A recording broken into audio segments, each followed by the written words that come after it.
President Trump is walking back statements he made about not alerting the FBI if he were to receive information on a political opponent from a foreign government.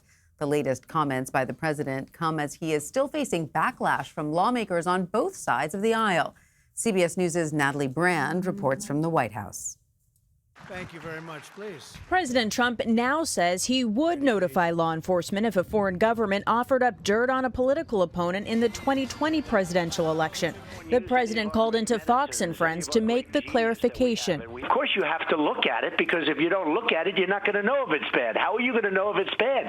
But of course you give it to the FBI or report it to the Attorney General or somebody like that. That's a little different from what Mr. Trump told ABC News. This is somebody that said, we have information on your opponent. Oh, let me call the FBI. Give me a break. Life doesn't work that way. The FBI director says that's what should happen. The FBI director is wrong. President Trump's campaign spokesperson laid out their plan of action on CBSN. The president's directive, as he said, a case-by-case basis. He said he would likely do both, listen to what they have to say, but also report it to the FBI. Critics, even some Republican lawmakers, denounced the president's comments, saying it opens the door to more foreign interference in presidential elections. Simply allowing foreign governments to try and involve themselves in our elections is something we cannot allow, and would be very much contrary to the spirit of democracy. Ellen Weintraub, the chair of the Federal Election Commission, called on Congress to strengthen laws to prevent foreign interference. They're trying to undermine our democracy. They're trying to sow chaos. They're trying to make Americans feel disenchanted with our democracy and not bother to go to the polling stations in some cases.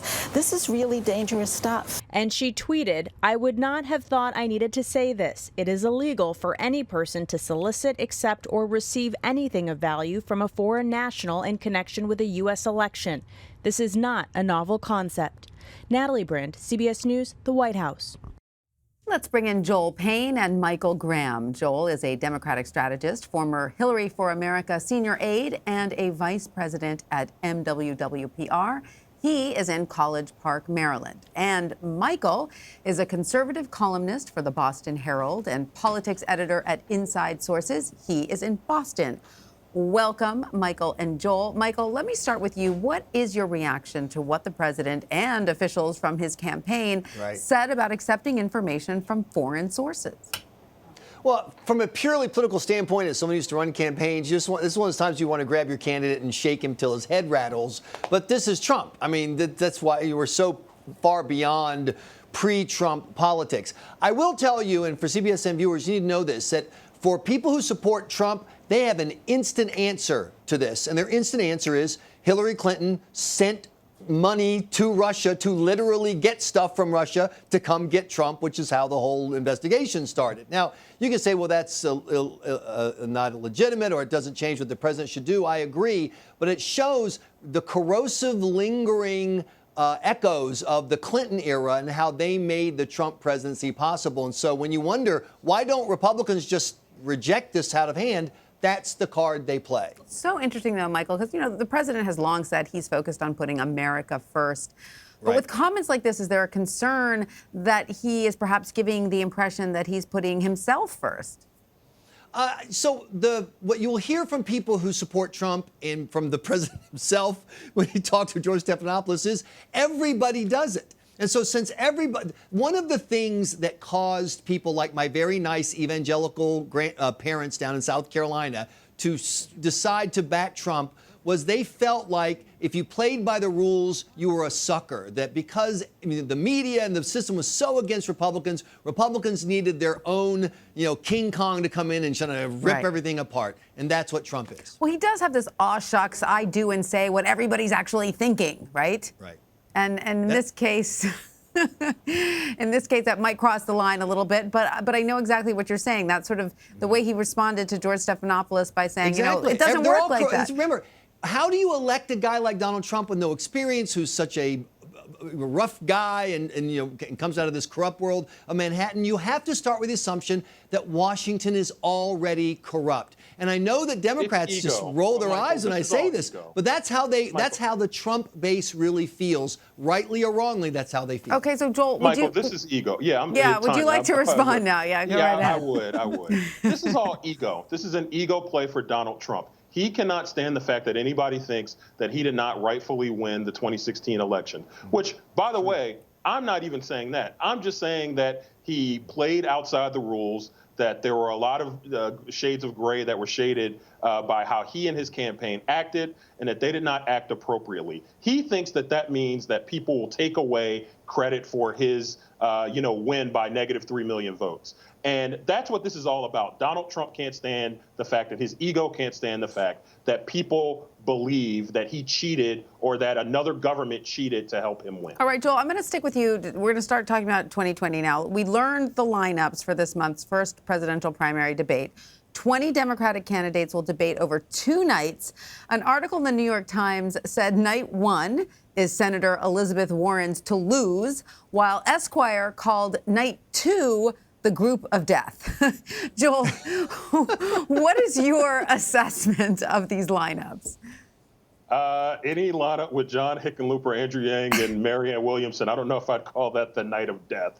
Sorry. All due respect to those candidates and their campaigns. Look, I think this is an interesting way to mix up the candidates. This is the DNC's attempt to be inclusive and to try to get as many people in the mix as possible and to try to make it as random as possible so that they are not at the opposite end of somebody saying that they're trying to rig the process. Right. I think this is probably the best solution for a not so great outcome of having 20 plus candidates. Right. I think that they're doing the best that they can with the hand they're dealt. Is there a sense among Democrats about the size of the debate stage perhaps hurting candidates more than helping them?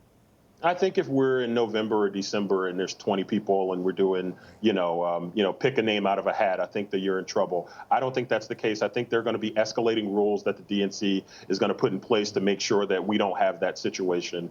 I think this will feel like a normal field by the time we get towards a few weeks from Iowa and New Hampshire. And I think this will all be an afterthought. A lot can change after a debate. All right. So next Friday, 22 Democratic hopefuls will attend Congressman Jim Clyburn's world famous fish fry in South Carolina.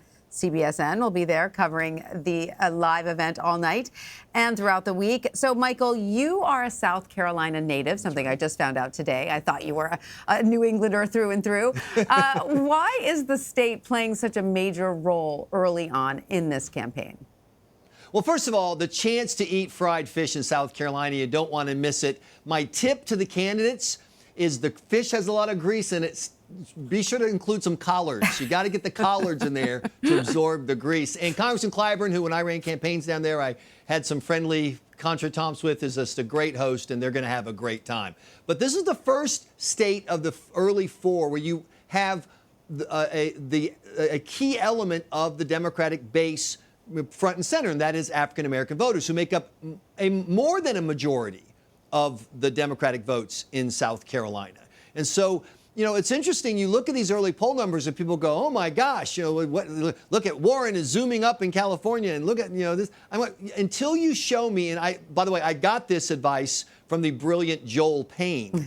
Until you show me where African-American voters are voting, until Pete Buttigieg can show that he's got some traction, he doesn't have to win them, but he has to have some representation, you're not a serious candidate for the Democratic nomination if you can't get a significant number of black voters to say, yeah, I could see you as president of the United States. And that's what you get a chance to make your case for down in South Carolina this weekend. So, Joel, how important would you say events like this are for these Democratic hopefuls to distinguish themselves? I think they're important just as a part of the process.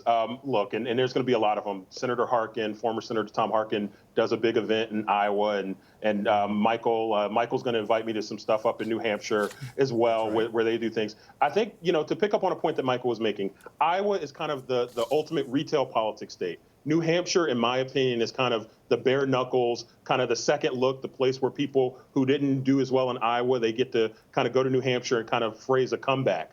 And South Carolina is, yes, where African Americans are, but it's also the first dip into the deep South. And it's a different type of campaign. It's a campaign where you really have to get beyond just the the progressive polls of the Democratic Party, where you have to make a broader appeal, where you're going to have to talk to people who are Episcopals and people who go to church every Sunday. It's a different type of campaign that you have to run there. And I think that this is the first of many events where people are going to be tested.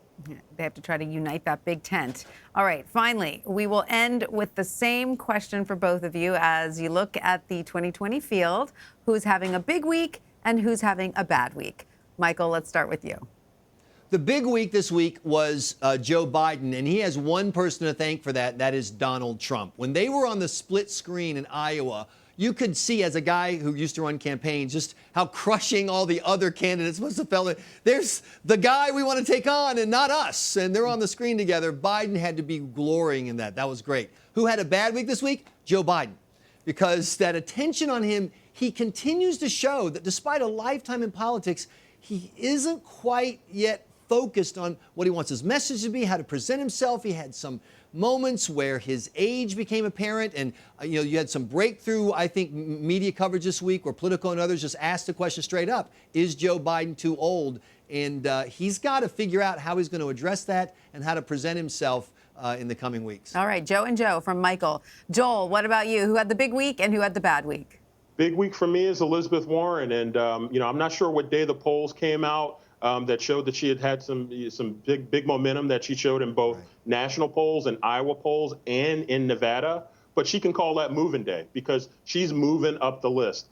She had a rough start, as Michael and I have cataloged on many of occasions, but she's really rounded back into form. And I think that anybody who's observing this race has to see that Elizabeth Warren is going to be a factor at the end. I'm not saying she's going to win the nomination, but she's probably going to be there in any final 3 or 4. It's shaping up to be Warren and 2 or 3 others. So she had a big week. A bad week, Kamala Harris. And here's why. In some of those same polls, particularly there was one taken in California where she was 4th in her own home state.